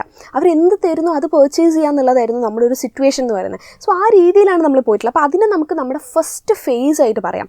മാർക്കറ്റിങ്ങിൻ്റെ ഫസ്റ്റ് ഫേസ് ആയിട്ട് ആ ഒരു ടൈം പീരീഡിനെ നമുക്ക് പറയാവുന്നതാണ്. ആൻഡ് ദെൻ നമ്മൾ സെക്കൻഡ് ഫേസ് എന്ന് പറയുന്നത് ഈ ഒരു ഇൻഡിപെൻഡൻസ് നമുക്ക് കിട്ടി. ഇൻഡിപെൻഡൻസ് കിട്ടിയതിന് ശേഷമുള്ള കാര്യത്തിനാണ് നമ്മൾ സെക്കൻഡ് ഫേസ് ആയിട്ട് പറയുന്നത്. ആ സെക്കൻഡ് ഫേസിൽ എന്താ സംഭവിച്ചതെന്ന് വെച്ചാൽ നമ്മുടെ ഇന്ത്യൻ ഗവൺമെൻറ് വന്നു. അപ്പോൾ ഇന്ത്യൻ ഗവൺമെൻറ് വന്നപ്പോൾ അന്നത്തെ നമ്മുടെ കൺട്രിയുടെ ഒരു സിറ്റുവേഷൻ അനുസരിച്ച് അവിടെ ഈ പ്രൈവറ്റ് ആയിട്ടുള്ള പ്ലെയേഴ്സ്, അതായത് പ്രൈവറ്റ് ആയിട്ടുള്ള കമ്പനീസും പ്രൈവറ്റ് ആയിട്ട് പ്രോഡക്ട്സ് കൊണ്ടുവരുന്ന ആൾക്കാരൊന്നും അധികം ഉണ്ടായിരുന്നില്ല. അവരൊക്കെ കഴിവതും റെസ്ട്രിക്റ്റ് ചെയ്തിട്ടുണ്ട്. ഇന്ന് നമ്മൾ കേൾക്കുന്ന വളരെ വലിയ കമ്പനീസൊക്കെ ഉണ്ടല്ലോ, അതിലുള്ള ചില ഒന്നോ രണ്ടോ, അതായത് ഒരുപാട് വർഷങ്ങളുടെ പാരമ്പര്യമുള്ള ഒന്നോ രണ്ടോ കമ്പനീസൊക്കെ അന്ന്, അതായത് നമ്മൾ ഇൻഡിപെൻഡൻസ് കിട്ടിയതിന് ശേഷം ഉടനെയുള്ള ആ സമയത്തൊക്കെ നമ്മളെ ഇന്ത്യയിൽ നമ്മുടെ രാജ്യത്ത് ഉണ്ടായിരുന്നുള്ളൂ. അന്നും ഉണ്ടായിരുന്നതായിട്ട് ഒന്നോ രണ്ടോ കമ്പനീസൊക്കെ ഉള്ളൂ. അതായത് അപ്പം ഈ സമയത്തെന്ന് പറഞ്ഞു കഴിഞ്ഞാൽ കംപ്ലീറ്റ്ലി ഒരു ഗവൺമെൻറ്റിൻ്റെ കയ്യിലേക്കായിരുന്നു കൺട്രോളൊക്കെ പോയിക്കൊണ്ടിരുന്നത്. അപ്പോൾ ഗവൺമെൻറ് തന്നെ നിന്നുകൊണ്ട്, കാരണം എല്ലാ പ്രോഡക്ട്സും റീസണബിൾ ആയിട്ടുള്ള പ്രൈസിൽ കസ്റ്റമേഴ്സിലേക്ക് എത്തിക്കുക, പുറമെ നിന്നുള്ള ഇൻവെസ്റ്റ്മെൻറ്റ്സിന് അധികം അനുവദിച്ചിട്ടുണ്ടായിരുന്നില്ല. കാരണം അത്രയും വലിയൊരു കൺട്രോൾ അല്ലേ, പുറമെ നിന്ന് ഒരു ബ്രിട്ടീഷ് ഗവൺമെൻറ്റിൻ്റെ ഒരു കൺട്രോളിൽ ആകെ നമ്മൾ തകർന്ന് നിൽക്കുന്ന ഒരു സിറ്റുവേഷനിലാണ് പിന്നെ ഇൻഡിപെൻഡൻസ് കിട്ടുന്നതും നമ്മുടെ ഇന്ത്യൻ ഗവൺമെൻറ് വരുന്നതൊക്കെ. സോ അതുകൊണ്ട് തന്നെ ആ സമയത്ത് കുറച്ചും കൂടി അധികം പ്രൊട്ടക്റ്റീവ് ആയിട്ടുള്ള രീതിയിലായിരുന്നു നമ്മുടെ പല കാര്യങ്ങളും ഗവൺമെൻറ്റൊക്കെ ചെയ്തുകൊണ്ടിരുന്നത്. അപ്പം ഈ പറയുന്ന പോലെ പ്രൈവറ്റ് ആയിട്ടുള്ള പ്ലെയേഴ്സിനൊന്നും തന്നെ അധികം സ്പേസ് ഉണ്ടായിരുന്നില്ല മാർക്കറ്റിൽ. അതുകൊണ്ട് തന്നെ ആ ഒരു സമയത്തും ഈ പറയുന്നത് പോലെ തന്നെ ഒരു സെല്ലേഴ്സ് മാർക്കറ്റായിരുന്നു കൂടുതലും. അതായത് സെല്ലേഴ്സ് ഡിസൈഡ് ചെയ്യും അതിൻ്റെ പ്രൈസൊക്കെ, അല്ലാതെ ഡിമാൻഡും സപ്ലൈയും ഒക്കെ അങ്ങനെ കാര്യങ്ങൾ നോക്കുന്നത് വളരെ കുറവാണ്. കാരണം നമുക്ക് എല്ലാ മാർക്കറ്റിലും എല്ലാ ഏരിയയിലും ഡോമിനേറ്റ് ചെയ്യുന്ന ഒരു കമ്പനി ഉണ്ടായിരിക്കും. അപ്പോൾ പബ്ലിക് കമ്പനീസ് ആയിരുന്നു കൂടുതൽ അവരുണ്ടായിരിക്കും. അപ്പോൾ അവരുടെ ഒരു കൺട്രോളിലാണ് എല്ലാം പോകുന്നത്. അപ്പോൾ അവർ ആണ് എല്ലാം ഡിസൈഡ് ചെയ്യുക. അല്ലാതെ നമുക്ക് ഡിഫറെൻറ്റ് ഓപ്ഷൻസ് ഒന്നുമില്ല, ഒരുപാട് ഓപ്ഷൻസ് ഒന്നുമില്ല നമുക്ക് പ്രോഡക്ട്സ്. മാത്രമല്ല ഈ ഫോറിൻ പ്രൊഡ്യൂസേഴ്സിനൊന്നും അവർക്കൊന്നും ഫോറിൻ ഡയറക്റ്റ് ഇൻവെസ്റ്റ്മെൻറ്റിനൊക്കെ വളരെയധികം കൺട്രോൾ ഉണ്ടായിരുന്നു ആ സമയത്ത്. കാരണം നമുക്ക് നമ്മുടെ കൺട്രിയല്ലേ, നമ്മൾ വളരെ കൺട്രോൾഡ് ആയിട്ട് മറ്റുള്ള ആൾക്കാരുടെ ഉള്ളിൽ പെട്ടുപോയിട്ട് അല്ലേ കുറേ കാലം നമ്മൾ സ്ട്രഗിൾ ചെയ്തിട്ട് പുറത്തോട്ട് വന്നാൽ. സോ അതുകൊണ്ട് തന്നെ ഫോറിൻ നിന്ന് നമ്മുടെ രാജ്യം വിട്ട്, നമ്മുടെ ഡൊമസ്റ്റിക് കൺട്രി വിട്ടിട്ട് പുറമേയുള്ള ആൾക്കാർക്ക് ഡയറക്റ്റായിട്ട് ഇവിടേക്ക് ഇൻവെസ്റ്റ്മെൻറ്റ് ചെയ്യുക, അല്ലെങ്കിൽ ഇവിടേക്ക് പ്രോഡക്ട്സ് ഇൻട്രൊഡ്യൂസ് ചെയ്യുക എന്നുള്ളതൊക്കെ വളരെയധികം കൺട്രോൾ ചെയ്തിട്ടുള്ള സമയമാണ് അതെന്ന് പറയുന്നത്. കാരണം നമ്മൾ ആരെയും അധികം നമ്മുടെ രാജ്യത്തിൻ്റെ ഉള്ളിലേക്ക് കടക്കാൻ സമ്മതിച്ചില്ല. വളരെ പ്രൊട്ടക്റ്റീവ് ആയിട്ടുള്ളൊരു രീതിയിലാണ് ആ സമയത്ത് നമ്മൾ പോയത്. സോ അതാണ് നമ്മുടെ സെക്കൻഡ് ഫേസിൽ സംഭവിച്ചിട്ടുള്ള കാര്യങ്ങൾ എന്ന് പറയുന്നത്. അപ്പോൾ അതുകൊണ്ട് തന്നെ ആ ഒരു സമയത്തൊക്കെ ശരിക്കും പറഞ്ഞാൽ കൺസ്യൂമേഴ്സിന് ഇപ്പോൾ അവർക്ക് എന്തെങ്കിലും കംപ്ലയിൻറ്റ്സ് ഒക്കെ ഉണ്ടെങ്കിൽ അത് പറയാനൊന്നുമുള്ള സ്പേസ് ഒന്നും അന്ന് ഉണ്ടായിരുന്നില്ല. പിന്നെ ലേറ്റർ ഓൺ ആണ് ഒരു 1994 ആ ഒരു സമയത്തേക്കൊക്കെ ആയതിനു ശേഷമാണ് നമുക്ക് ഈ പറയുന്ന കൺസ്യൂമർ പ്രൊട്ടക്ഷൻ ആക്റ്റും കാര്യങ്ങളൊക്കെ വരുന്നത്. അതിന് മുൻപ് കൺസ്യൂമേഴ്സിന് അവരുടേതായിട്ടുള്ള ഇഷ്യൂസ് റേസ് ചെയ്യാനൊന്നുമുള്ള സ്പേസ് ഉണ്ടായിരുന്നില്ല നമ്മുടെ നാട്ടിൽ. ആൻഡ് ഫൈനലി നമ്മൾ ആക്ച്വലി നമ്മുടെ ഇന്ത്യ എന്ന് പറയുമ്പോൾ ഒരു ഇന്ത്യൻ കൺസ്യൂമേഴ്സ് ആയാലും എല്ലാവരും തന്നെ ഈ പറയുന്ന ഗ്ലോബൽ റിയാലിറ്റിയിലേക്ക്, അതായത് ഈ ഗ്ലോബലായിട്ട് നമുക്ക് കൂടുതൽ നമ്മുടെ മാർക്കറ്റിനെയൊക്കെ ഒരുപാട് എക്സ്പാൻഡ് ചെയ്തുകൊണ്ടും പുറമേക്ക് മറ്റ് കൺട്രീസിൽ നമ്മുടേതായിട്ടുള്ള ഇൻവെസ്റ്റ്മെൻറ്റ്സ് നടത്തുക, അവിടെ നിന്നുള്ള ഇൻവെസ്റ്റ്മെൻറ്റ്സ് ഇങ്ങോട്ടേക്ക് ആക്സെപ്റ്റ് ചെയ്യുന്ന രീതിയിലൊക്കെ ഒരുപാട് നമ്മൾ ലിബറലായി തുടങ്ങിയത് ലിബറലൈസേഷൻ സംഭവിച്ചതിനൊക്കെ ശേഷമാണ്. ഈ തേർഡ് ഫേസിലാണ് അപ്പോഴാണ് ലിബറലൈസേഷൻ വരുന്നത്. അപ്പോൾ നമ്മൾ എന്ത് ചെയ്തു, ഈ പറയുന്ന പോലെ ഇൻഡസ്ട്രിയൽ റവല്യൂഷനും കാര്യങ്ങളൊക്കെ സംഭവിച്ചു. അപ്പോൾ അന്നത്തെ രീതിയിൽ അവിടെ എന്ത് വന്നു, കൂടുതലായിട്ട് ഫോറിൻ ഇൻവെസ്റ്റ്മെൻറ്റ്സും കാര്യങ്ങളൊക്കെ ആക്സെപ്റ്റ് ചെയ്യാൻ തുടങ്ങി. മാർക്കറ്റ് നമ്മൾ ഓപ്പൺ ആക്കി കൊടുത്തു. അതായത് മറ്റുള്ള കൺട്രീസിൽ നിന്ന് വരുന്ന കമ്പനീസിനും അവരുടെ പ്രോഡക്റ്റ് ഇൻട്രൊഡ്യൂസ് ചെയ്യാൻ പറ്റുന്ന രീതിയിലും പ്രൈവറ്റ് ആയിട്ടുള്ള കമ്പനീസ്, ഇപ്പം നമ്മളെ ഇന്ത്യയിൽ തന്നെയുള്ള പ്രൈവറ്റ് ആയിട്ടുള്ള കമ്പനീസിനൊക്കെ പ്രോഡക്റ്റ് ഇൻട്രൊഡ്യൂസ് ചെയ്യാൻ പറ്റുന്ന രീതിയിലൊക്കെ ചെറുതായി നമ്മൾ എന്ത് ചെയ്തു, നമ്മുടെ മാർക്കറ്റ് തുറന്നു കൊടുക്കാനായിട്ട് തുടങ്ങി. അപ്പോൾ അതുകൊണ്ട് തന്നെ നമുക്ക് കൂടുതൽ ഓപ്ഷൻസ് വരാൻ തുടങ്ങി. കസ്റ്റമേഴ്സിന് കൂടുതൽ അതായത് അവർക്ക് ചോയ്സ് വരാൻ തുടങ്ങി. ഒരുപാട് പ്രോഡക്ട്സ് വരാൻ തുടങ്ങി. കസ്റ്റമേഴ്സിന് ഡിസൈഡ് ചെയ്യാൻ പറ്റുന്ന രീതിയിലേക്കായി. നമ്മുടെ മാർക്കറ്റ് തന്നെ എന്തായി, ഡിമാൻഡ് ആൻഡ് സപ്ലൈ ഫാക്ടേഴ്സിനെ ബേസ് ചെയ്തുകൊണ്ട് മാർക്കറ്റ് മുന്നോട്ട് പോകാൻ തുടങ്ങി. അതായത് എത്രത്തോളം പ്രോഡക്റ്റിന് ഡിമാൻഡ് ഉണ്ടോ അതിനനുസരിച്ചായിരിക്കും അതിൻ്റെ സപ്ലൈ, അതിനനുസരിച്ച് അതിൻ്റെ പ്രൈസ് പ്രൈസ് ഫിക്സ് ആവാൻ തുടങ്ങി. അപ്പോൾ ഈ സെല്ലേഴ്സ് മാർക്കറ്റ് എന്നുള്ളതൊക്കെ മാറി നമുക്ക്. കാരണം അവിടെ ഒരു കമ്പനീസിനും അല്ലെങ്കിൽ ഒരു പ്രോഡക്റ്റിനും കൂടുതൽ കാലം മാർക്കറ്റൊന്നും ഒരിക്കലും ഡോമിനേറ്റ് ചെയ്തുകൊണ്ട് നിൽക്കാൻ പറ്റില്ല എന്നുള്ളൊരു സിറ്റുവേഷനായി. കാരണം ഇവിടെ കസ്റ്റമേഴ്സ് ഒരുപാട് സബ്സ്റ്റിറ്റ്യൂട്ട്സ്, അതായത് ഒരു പ്രോഡക്റ്റിന് ഇപ്പോൾ ഒരു ഡയറി മിൽക്ക് എന്ന് പറയുന്ന ഒരു ചോക്ലേറ്റ് നമ്മുടെ ഡയറി മിൽക്ക് മാത്രമല്ല, ഡിഫറെൻ്റ് ആയിട്ട് അതേ രീതിയിലുള്ള ചോക്ലേറ്റ്സ് നമുക്ക് അവൈലബിൾ ആണ്. അപ്പം ഒരുപാട് കാര്യങ്ങൾ ഒരു പ്രോഡക്റ്റിന് തന്നെ സബ്സ്റ്റിറ്റ്യൂട്ടായിട്ട് അതിന് പകരം നമുക്ക് എടുക്കാൻ പറ്റുന്ന രീതിയിൽ ഒരുപാട് സബ്സ്റ്റിറ്റ്യൂട്ട്സ് വരാൻ തുടങ്ങി. അപ്പോൾ അവിടെ ഒരുപാട് സ്പേസ് വന്നു കസ്റ്റമേഴ്സിനൊക്കെ. പിന്നെ ഈ പറയുന്നത് പോലെ തന്നെ ഈ ഒരു ഗവൺമെൻറ് കൺട്രോൾ, ഗവൺമെൻറ് റെഗുലേഷൻസ് ഒക്കെ ഒരുപാട് കുറഞ്ഞു. അപ്പം പ്രൈവറ്റ് ആയിട്ടുള്ളവരും ഫോറിൻ ഡയറക്റ്റ് ഇൻവെസ്റ്റ്മെൻറ്റ്സും കാര്യങ്ങളും ഒക്കെ വളരെയധികം നമ്മുടെ കൺട്രിയിലേക്ക് വരാൻ തുടങ്ങി. അപ്പോൾ ഇപ്പോൾ റീസെൻ്റായിട്ട് നമുക്ക് നോക്കിയാൽ നമുക്കറിയാം കംപ്ലീറ്റ്ലി ആ ഒരു ഗവൺമെൻറ്റിൻ്റെ, അതായത് ഒരു സമയം വരെ നമ്മൾ ചെയ്തുകൊണ്ടിരുന്നത് ബേസിക്കായിട്ട്, അതായത് രാജ്യത്തിലുള്ള ജനങ്ങൾക്ക് ബേസിക്കായിട്ട് വേണ്ടിയിട്ടുള്ള കാര്യങ്ങളിലൊക്കെ ഒരു ഗവൺമെൻറ്റിൻ്റെ ഒരു റോൾ അവിടെ എപ്പോഴും നിലനിർത്തിക്കൊണ്ടാണ് ബാക്കിയുള്ളതിലേക്കൊക്കെ ഫ്രീ ആയിട്ട് വിട്ടുകൊണ്ട് കുറേ ഇൻവെസ്റ്റ്മെൻറ്റ്സും കാര്യങ്ങളൊക്കെ ഇൻവൈറ്റ് ചെയ്തുകൊണ്ടിരുന്നത്. അതായത് ബേസിക് ആയിട്ടുള്ള കാര്യങ്ങളും അതുപോലെ വളരെ നമ്മുടെ കൺട്രിയുടെ അല്ലെങ്കിൽ നമ്മുടെ നേഷൻ്റെ സേഫ്റ്റി പ്രൊട്ടക്ഷൻ റിലേറ്റഡ് ആയിട്ടുള്ള ഡിഫൻസ് പോലുള്ള കാര്യങ്ങൾ, അങ്ങനെ പല ഏരിയാസിലും നമ്മൾ ഗവൺമെൻറ്റിൻ്റെ തന്നെ കൺട്രോളിനെ നിലനിർത്തിക്കൊണ്ടാണ് ബാക്കിയുള്ളതൊക്കെ നമ്മൾ ഫ്രീ ആയിട്ട് വിടാൻ തുടങ്ങിയത്. പക്ഷേ ഇപ്പോൾ ശരിക്കും പറഞ്ഞാൽ ഇപ്പോൾ നമ്മൾ കംപ്ലീറ്റ്ലി ഒരു പ്രൈവറ്റൈസേഷൻ എന്ന് പറയുന്നത് പോലെ ഒരു സിറ്റുവേഷനിലേക്കാണ് നമ്മൾ ലീഡ് ചെയ്തുകൊണ്ടിരിക്കുന്നത്. അതായത് എല്ലാ ഏരിയാസിൽ നിന്നും ഗവൺമെൻറ്റിൻ്റെ കൺട്രോളും ഗവൺമെൻറ്റിൻ്റെ കയ്യിലുള്ള പലതുമൊക്കെ എന്താണ് എല്ലാം സെയിൽ ചെയ്യുകയാണ്. സോ ആ രീതിയിലേക്ക് നമ്മൾ പോയിക്കൊണ്ടിരിക്കുകയാണ്. ശരിക്കും പറഞ്ഞു കഴിഞ്ഞാൽ ലോങ് ടേം ആയിട്ട് നമ്മൾ നോക്കുമ്പോൾ ഗ്ലോബൽ മാർക്കറ്റ് ഫോം ചെയ്തെടുക്കുക എന്നുള്ളതാണ് ശരിക്കും പറഞ്ഞാൽ ഈ ലോകത്തിൻ്റെ ഇപ്പോൾ വേൾഡ് മൊത്തത്തിലുള്ള ഇപ്പോഴത്തെ ഒരു അവരുടെ ഒരു എയിം എന്ന് പറയുന്നത്. അത് ഗ്ലോബൽ മാർക്കറ്റ്, അതായത് ഇന്ന കൺട്രി എന്നുള്ളതിൽ നിന്ന് മാറി എല്ലാ മാർക്കറ്റ്, അതായത് ലോകം മുഴുവൻ ഒരു മാർക്കറ്റായി കണ്ടുകൊണ്ട് നമുക്ക് പ്രോഡക്റ്റ് ഇൻട്രൊഡ്യൂസ് ചെയ്യുന്ന രീതിയിലേക്ക് ഈ ഒരു മാർക്കറ്റിങ്ങിനെയും ഈ പറയുന്ന ബിസിനസ്സിൻ്റെ ഈ ഒരു പ്രോഡക്ട്സിനെയൊക്കെ എത്തിക്കുക എന്നുള്ള രീതിയിലേക്കാണ് ഇപ്പോൾ പോയിക്കൊണ്ടിരിക്കുന്നത്. അതിൻ്റെയൊക്കെ വളരെ ഫസ്റ്റിലത്തെ ഒരു സ്റ്റേജസിലാണ് നമ്മളിപ്പോൾ നിൽക്കുന്നത്. അപ്പോൾ അങ്ങനെ വരുമ്പോൾ എന്താ സംഭവിക്കുന്നതെന്ന് വെച്ചാൽ കംപ്ലീറ്റ്ലി ഈ ഒരു ഗവൺമെൻറ് കൺട്രോളുകളൊക്കെ പലതും കാര്യങ്ങളും ഇല്ലാതാവും. ഗവൺമെൻറ് എന്ന് പറയുന്നത് വെറും ഒരു ഫെസിലിറ്റേറ്റർ എന്നുള്ളൊരു റോളിലേക്ക് മാറുക എന്നുള്ളതാണ് ആക്ച്വലി ഇപ്പോൾ നടന്നുകൊണ്ടിരിക്കുന്നത്. സോ അങ്ങനെ തന്നെ ഇപ്പോൾ നമ്മൾ ഈ പറഞ്ഞതുപോലെ ഈ 3 phases ആണ്, മെയിനായിട്ട് 3 phases ആണുള്ളത്. ഇന്ത്യൻ മാർക്കറ്റിംഗ് മാനേജ്മെൻറ്റിൻ്റെ ഒരു ഹിസ്റ്ററി നമ്മൾ എടുത്ത് നോക്കിയാൽ ഈ 3 phases, ഫസ്റ്റ് ബ്രിട്ടീഷ് നിലനിന്നിരുന്ന സമയം, പിന്നെ ഇൻഡിപെൻഡൻസ് കിട്ടിയ ഉടനെയുള്ള സമയം, പിന്നെ അതിന് ലേറ്റർ ഓൺ നമുക്ക് വന്നിട്ടുള്ള ഈ ഒരു 3rd phase നമ്മൾ, അതായത് കൂടുതൽ ലിബറലൈസേഷനും കാര്യങ്ങളൊക്കെ വന്നതിന് ശേഷമുള്ള സമയം. അങ്ങനെ 3 phases ആണ് മെയിനായിട്ട് പറയുന്നത്. അപ്പോൾ നിങ്ങളിത് ശരിക്കും പറഞ്ഞാൽ നിങ്ങൾ SLM ആയാലും എല്ലാം റീഡ് ചെയ്യുക, നിങ്ങൾ കംപ്ലീറ്റ്ലി റീഡ് ചെയ്യുക. ഒരുപാട് എഴുതിയിട്ടുണ്ട്. അപ്പോൾ നിങ്ങൾക്കത് ഒരു സ്റ്റോറി പോലെ നിങ്ങൾക്ക് മനസ്സിലാക്കി വെക്കാം. അതായത് നമ്മുടെ രാജ്യത്ത് നടന്ന അല്ലെങ്കിൽ നമുക്ക് അറിയാവുന്ന, നമ്മൾ കേട്ടറിഞ്ഞിട്ടും നമ്മൾ കണ്ടറിഞ്ഞിട്ടുള്ള കാര്യങ്ങൾ തന്നെയാണ് ഇവരവിടെ പറയുന്നത്. നമ്മളത് റീഡ് ചെയ്താൽ നമുക്കൊരു സ്റ്റോറി പോലെ നിങ്ങൾക്ക് സുഖമായിട്ട് ഓർത്ത് വെക്കാൻ പറ്റുന്ന പോയിൻറ്റ്സാണ് ഈ ഒരു ഏരിയയിൽ പറയുന്നത്. പിന്നെ നമ്മളിപ്പോൾ ഈ ഒരു മാർക്കറ്റിംഗ് മാനേജ്മെൻറ്റ് ഒരു സബ്ജക്റ്റായിട്ട് തന്നെ നമ്മൾ പഠിക്കുന്നുണ്ട്. അതെന്തുകൊണ്ടായിരിക്കാം എന്നുള്ളതാണ്. അത് എനിക്ക് തോന്നുന്നു ഈ ഒരു ലെസൺ നമ്മൾ ഇത്രയും എത്തിക്കഴിയുമ്പോൾ തന്നെ നിങ്ങൾക്ക് മനസ്സിലാവേണ്ടതാണ് അല്ലേ. അതായത് മാർക്കറ്റിംഗ് എന്ന് പറയുന്നത് ഒരുപാട് ഇമ്പോർട്ടൻ്റ് ആയിട്ടുള്ള കാര്യമാണ്. പ്രത്യേകിച്ച് നമ്മളിപ്പോൾ ഇന്ത്യ പോലുള്ള കൺട്രീസിലൊക്കെ എന്ന് പറയുമ്പം നമ്മൾ ബിസിനസ്സുകൾ ഡെവലപ്പായി വരിക എന്നുള്ളത് പറയുമ്പോൾ അതിനോടൊപ്പം തന്നെ നമ്മൾ ഇക്കണോമിക് ആയിട്ടുള്ള നമ്മളെ ഡെവലപ്മെൻ്റ് ആണ്. നമുക്ക് നമ്മുടെ സൊസൈറ്റിയുടെ സ്റ്റാൻഡേർഡ് ഓഫ് ലിവിങ്ങിൻ്റെ ഡെവലപ്മെൻറ്റ് നടക്കുന്നത്. സോ ഇതിനെല്ലാം തന്നെ ഡയറക്റ്റ്ലി ഇമ്പാക്റ്റ് ചെയ്യുന്നൊരു കാര്യം തന്നെയാണ് മാർക്കറ്റിംഗ് എന്ന് പറയുന്നത്. നമ്മൾ ഓരോന്നും ഒരുപാട് ഇന്നോവേഷൻസ് കൊണ്ടുവരിക, നമ്മൾ കസ്റ്റമേഴ്സിന് ആവശ്യമായിട്ടുള്ള രീതിയിൽ പ്രോഡക്ട്സ് ഇൻട്രൊഡ്യൂസ് ചെയ്യുക, അവരിലേക്ക് അത് എത്തിക്കുക. അതുപോലെ തന്നെ ഈ പറയുന്ന നമ്മുടെ സൊസൈറ്റീനെ കൂടി കൺസേൺ ചെയ്തുകൊണ്ട് നമ്മൾ കാര്യങ്ങൾ നോക്കുക എന്ന് പറയുന്ന ഈ ഒരു ഹോൾ പ്രോസസ്സ്, അതായത് ഈ മാർക്കറ്റിംഗ് എന്ന് പറയുമ്പോൾ ഈ ഒരു ബിസിനസ്സിനെ കംപ്ലീറ്റ്ലി നമ്മൾ ഓവറോളായിട്ട് പറയുന്ന ഒരു ഏരിയയാണ്. അപ്പോൾ അത് അത്രയും ഇമ്പോർട്ടൻ്റ് ആണ്. അതുകൊണ്ട് തന്നെ ആ ഒരു സബ്ജക്റ്റ് നമ്മൾ എന്ത് ചെയ്യണം, നമ്മൾ കൂടുതലായിട്ട് അതിൽ റിസർച്ചും കൂടുതലായിട്ടുള്ള സ്റ്റഡീസും നമുക്ക് ആവശ്യമാണ്. മാത്രമല്ല ഈ ഒരു മാർക്കറ്റിംഗ് വരുന്നതിലൂടെയാണ് കൺസ്യൂമേഴ്സിന് അവിടെ ഒരു സ്പേസ് വരുന്നത്, കൺസ്യൂമേഴ്സിന് ഈ പറയുന്ന ചോയ്സസ് വരുന്നത്. അതായത് ഏത് പ്രോഡക്റ്റ് എടുക്കണം, അല്ലെങ്കിൽ ആ പ്രോഡക്റ്റ് എത്ര പ്രൈസിൽ നമ്മൾ പർച്ചേസ് ചെയ്യണം എന്നുള്ള കാര്യങ്ങളൊക്കെ ആക്ച്വലി കൺസ്യൂമേഴ്സിൻ്റെ ഒരു കയ്യിലേക്ക് അതിൻ്റെ ഒരു ഡിസിഷനും കാര്യങ്ങളൊക്കെ വരുന്നത് ഈ ഒരു മാർക്കറ്റിംഗ് എന്ന് പറയുന്ന ഒരു കാര്യം അവിടെ വരുന്നതുകൊണ്ടാണ്. അതായത് കൺസ്യൂമേഴ്സിൻ്റെ നീഡ് മനസ്സിലാക്കുക, കൺസ്യൂമേഴ്സിൻ്റെ ആവശ്യത്തിനനുസരിച്ച് പ്രോഡക്ട്സ് വരുന്നു. സോ അപ്പോഴാണ് ഈ പറയുന്ന ഡിമാൻഡ് ആൻഡ് സപ്ലൈ ഫോഴ്സസിനെ ബേസ് ചെയ്ത് മാത്രം പ്രോഡക്റ്റിൻ്റെ പ്രൈസ് ഫിക്സ് ചെയ്യപ്പെടുന്നു എന്നൊക്കെ പറയുമ്പോൾ അവിടെ നമ്മൾ കൺസ്യൂമേഴ്സിന് കൂടുതൽ റോള് കിട്ടുവാണ്. അപ്പോൾ എല്ലാവരെയും ആക്സെപ്റ്റ് ചെയ്തുകൊണ്ട് നമ്മുടെ ഈ ഒരു സൊസൈറ്റിക്ക്, നമ്മുടെ എൻവയോൺമെൻറ്റിന് സ്യൂട്ടബിൾ ആയിട്ടുള്ള രീതിയിൽ ബിസിനസ്സും കാര്യങ്ങളും മുന്നോട്ട് കൊണ്ടുപോവുക, അതും കൂടി കൺസിഡർ ചെയ്തുകൊണ്ട് നമുക്ക് ഡെവലപ്മെൻറ്റ് കൊണ്ടുവരിക എന്നുള്ളതാണ് ഈ മാർക്കറ്റിങ്ങിലും മെയിൻ ചെയ്യുന്നത്. സോ അതുകൊണ്ട് തന്നെ വളരെ ഇമ്പോർട്ടൻ്റ് ആയിട്ട് നമ്മൾ സ്റ്റഡി ചെയ്യേണ്ട ഒരു സബ്ജക്റ്റ് തന്നെയാണ് എന്ത്, മാർക്കറ്റിംഗ് മാനേജ്മെൻറ്റ് എന്ന് പറയുന്നത്.